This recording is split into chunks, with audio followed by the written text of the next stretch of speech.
In life, we meet many people from all walks of life, different backgrounds, different characters. I am very, very proud to call Chuah Ming a very dear friend. When you were previously engaged with two companies that I know, one was in... It was in the spirits. Spirits, yes. Of the beverage type, yes? Okay. The drinking one, yes. And the other one?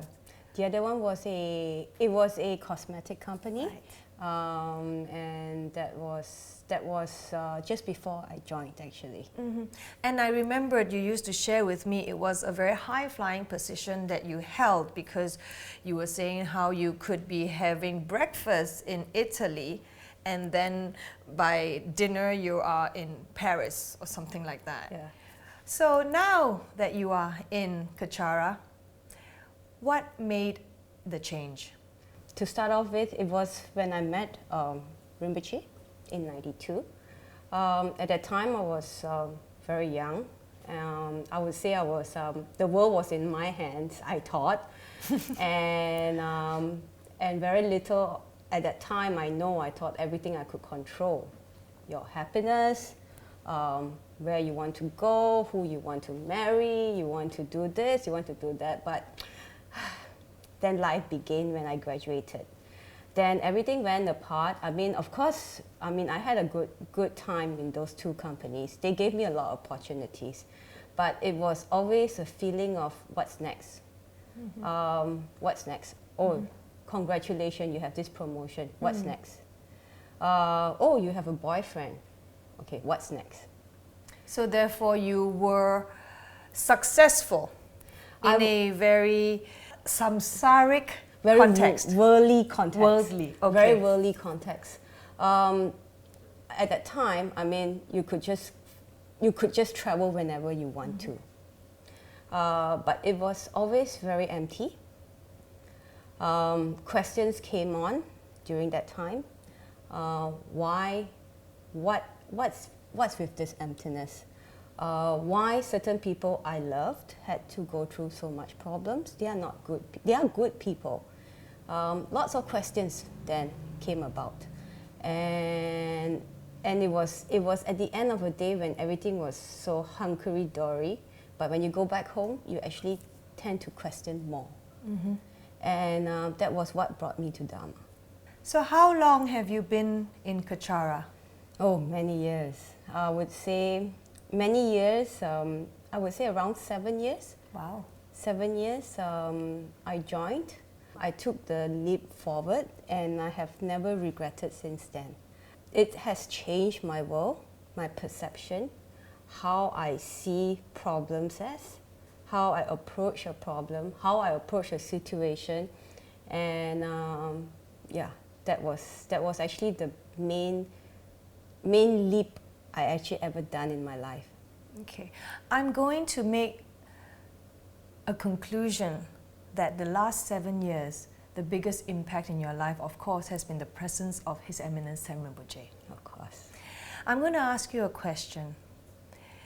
In the last 7 years, how did you begin finding answers, and how did Dorje Shugden play a role in your soul searching?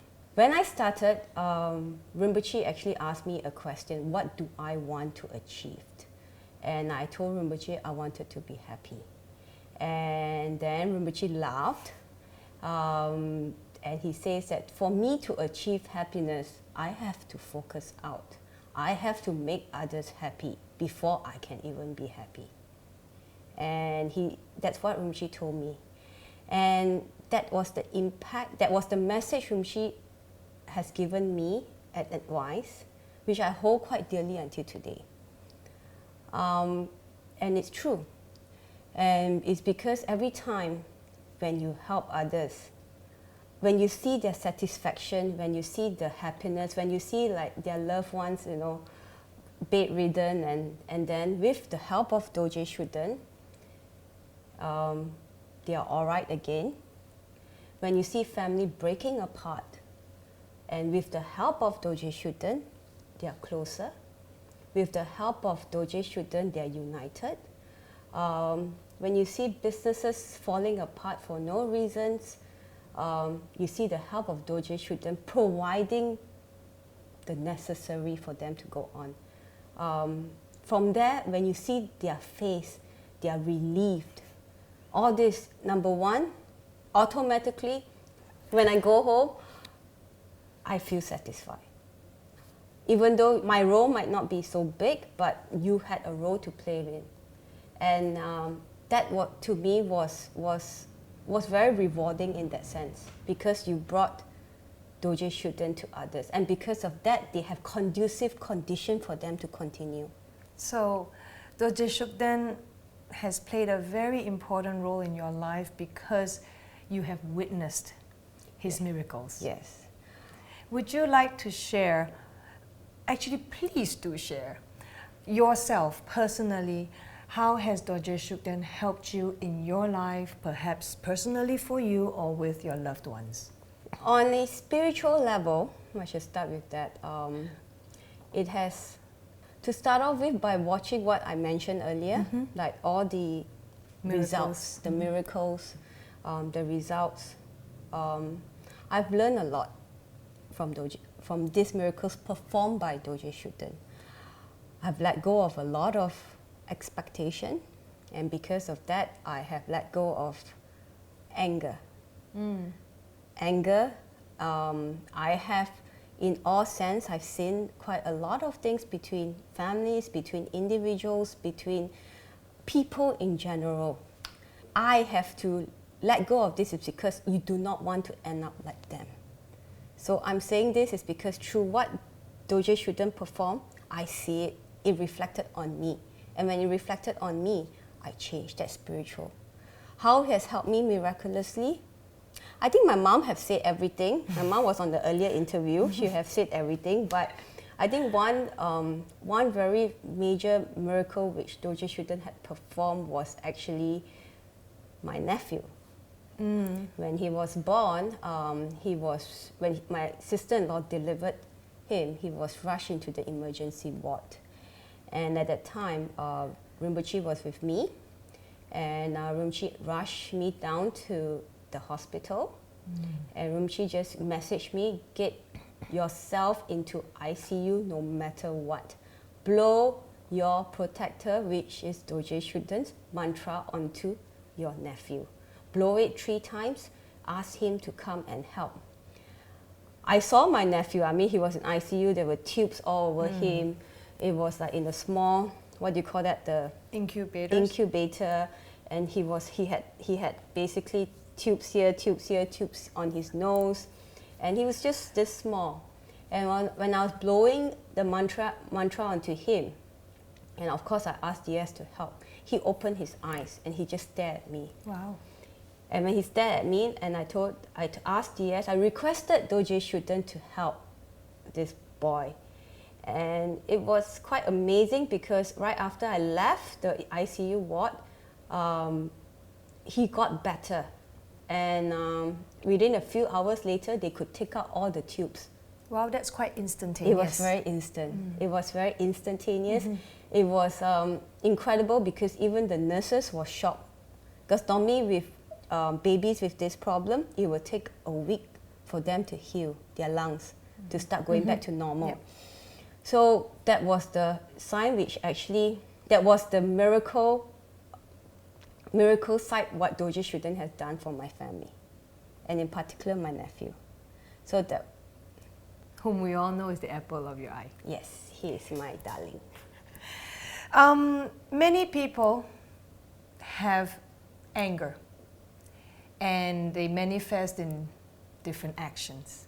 I would like you to share more, if you don't mind, how before embracing Dorje Shugden, how the anger consumed you, and how the practice of Dorje Shugden allowed you to let it go.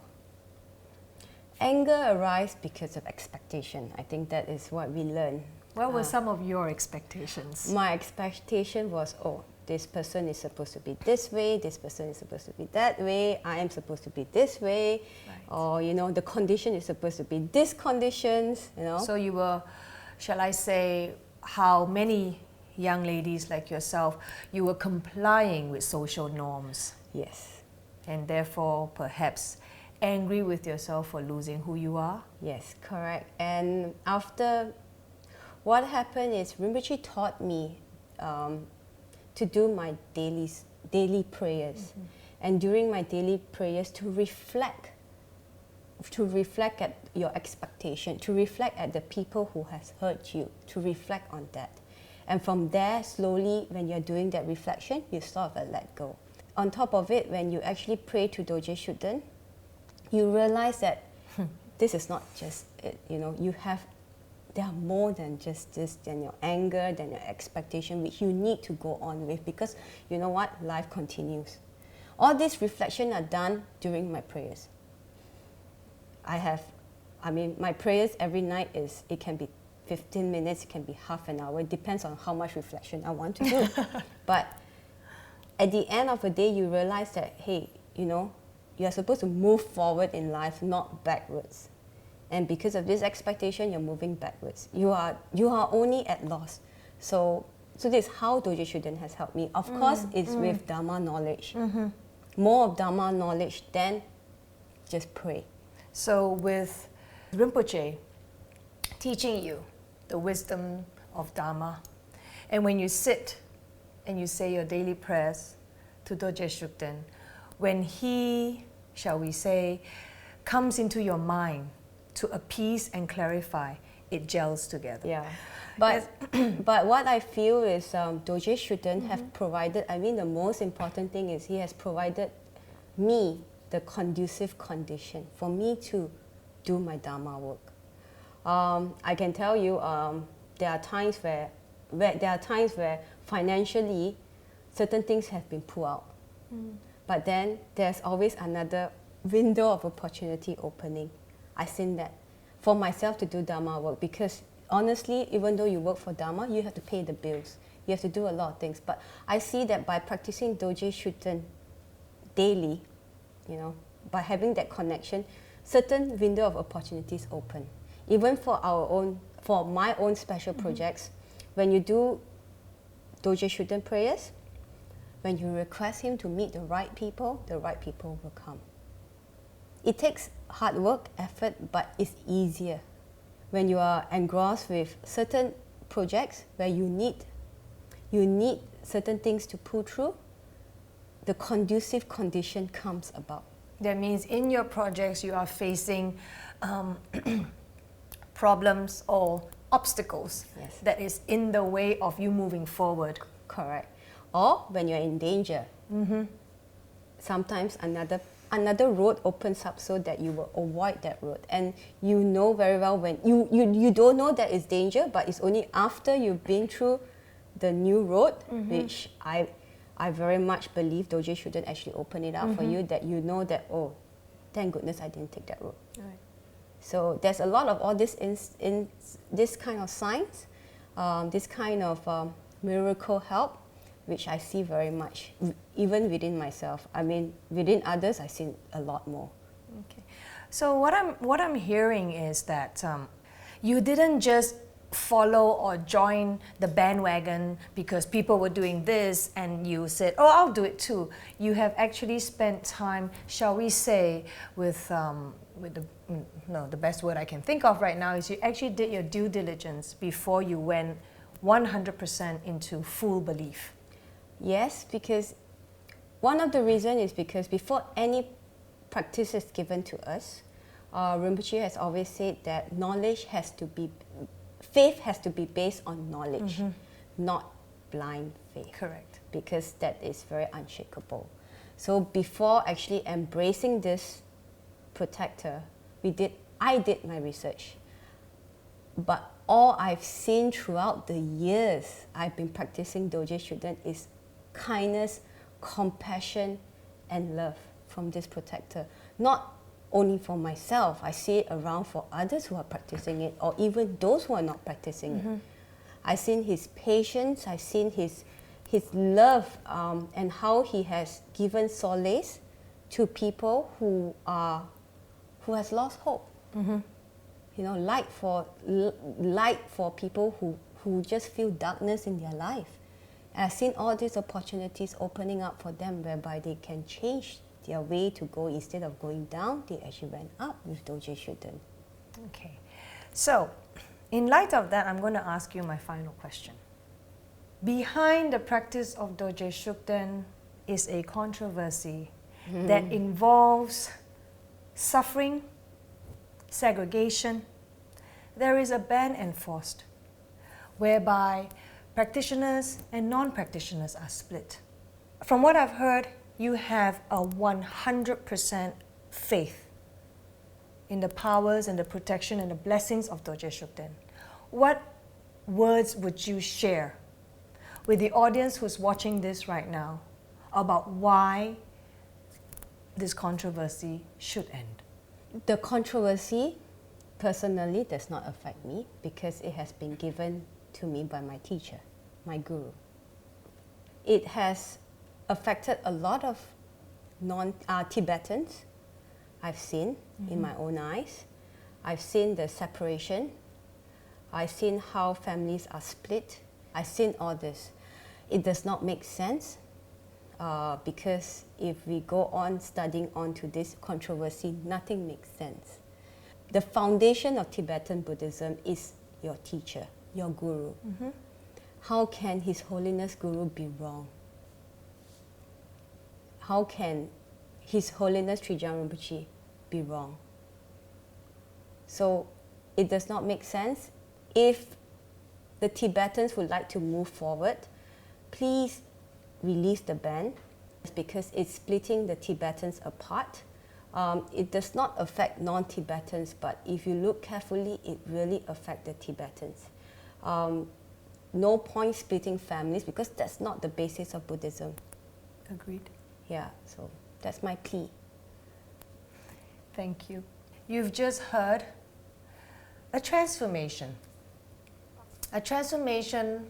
of a young lady who thought she had it all until wisdom was imparted onto her and until Dorje Shugden showed her a way through clarity, through miracles, and having the opportunity to witness so much of what Dorje Shugden can do to help, to protect, to bless, to bring people together, to harness love, harmony, and peace.